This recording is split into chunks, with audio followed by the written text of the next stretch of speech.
Good morning. This is Lori with 88 Angels. You guys must know I love toys, especially Hot Wheels. If I see a Hot Wheel, I gotta get it. Who's gonna tell me I can't spend $1.25 on my passion? And this specific one is not a Tesla. It is a 2025 Hot Wheels mainline Peak Pursuit series. And you know, right here it says 10 out of 10. It's really hard to get all of them unless they come in a box as a set.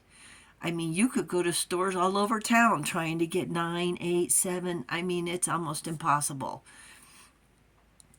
But this design was the winner of the 2024 Polestar Design Contest, a contest created by Indian designer Shashank Shekhar.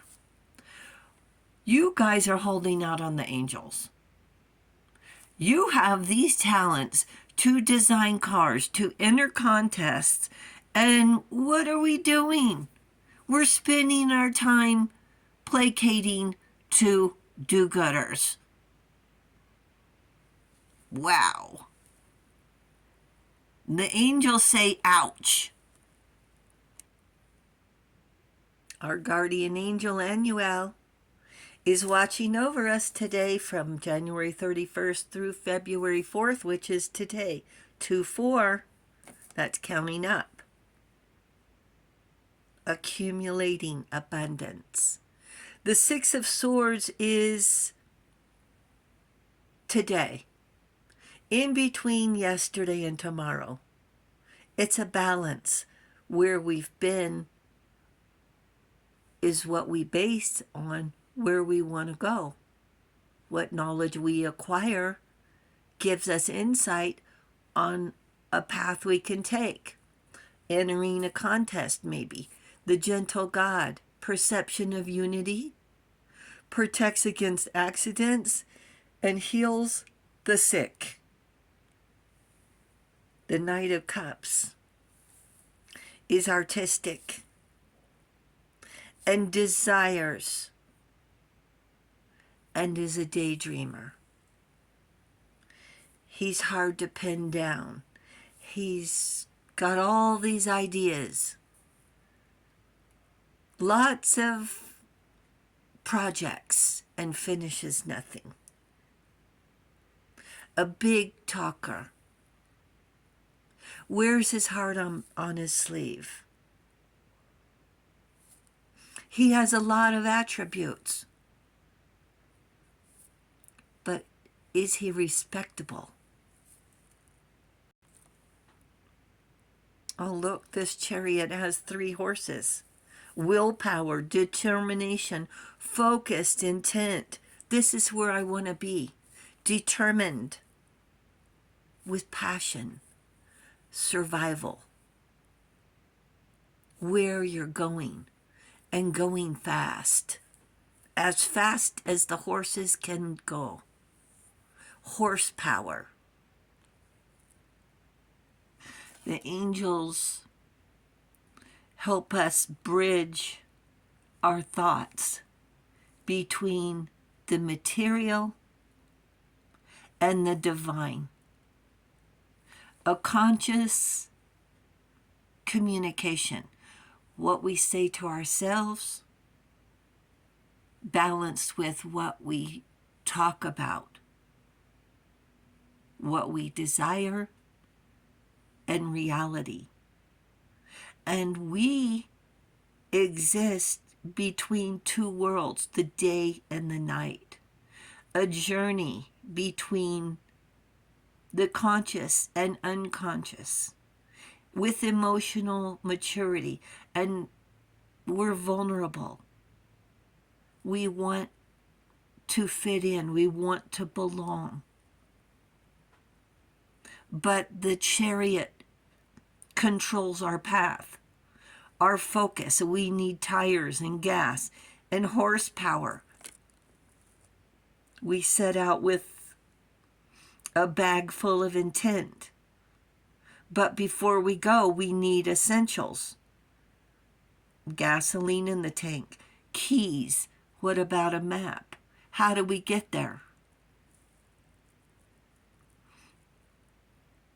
The Knight of Cups, a Knight Rider, someone who's going to take control, but do we let them? Do we trust their guidance? Someone whose integrity stands and lives by the truth. Where the Knight of Cups is ambitious, young, and awkward like a bull in the china shop. Standing tall, but still can't figure out his power, maybe. He still has some growing up to do, some maturity to grow into, with morals and virtues surrounding him, choices every day. A protector of the innocent, hard to find, but young, reluctant for commitment. A powerhouse of horses, protection from the wicked, stallions, easily misunderstood, possibly a little off base, territorial, posturing. Don't you know who I am? Kicking and biting. Freedom and nobility. Independent. Does what he wants to do. Has the ways and means. Maybe comes from a background of nobility. And that's a tall order. There's no settling down for the knight, who's more interested in cars and chariots and power, big boy toys, than a serious relationship. And the knight, beyond being brave and honest, misguided.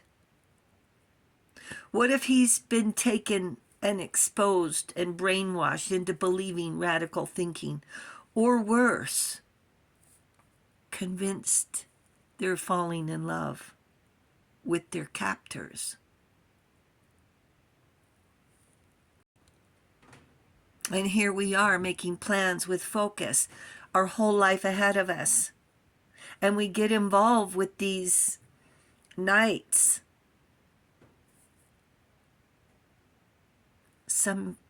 Somehow feeling stuck. How are we going to get out? Possibly using love as a survival technique, with stallions as guards. Growing up with an inner desire to belong. What are we willing to endure to survive, to be judged? And why does she stay? Why does she stay? Misinterpreting kindness for compassion. Oh, well, he was so nice in the beginning. Well, I know he can be nice if he wants to.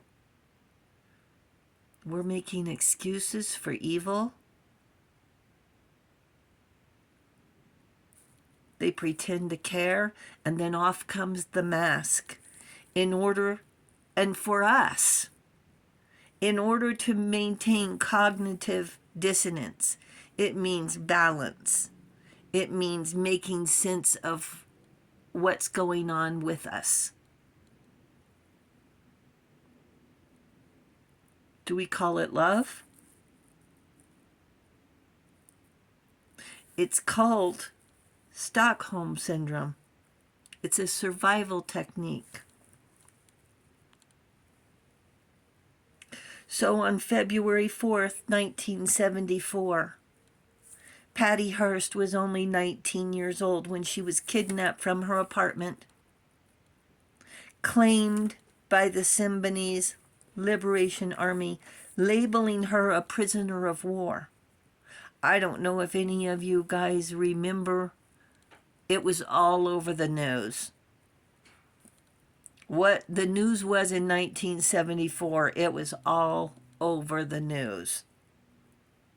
So that was February. By April, she was captured on a surveillance camera.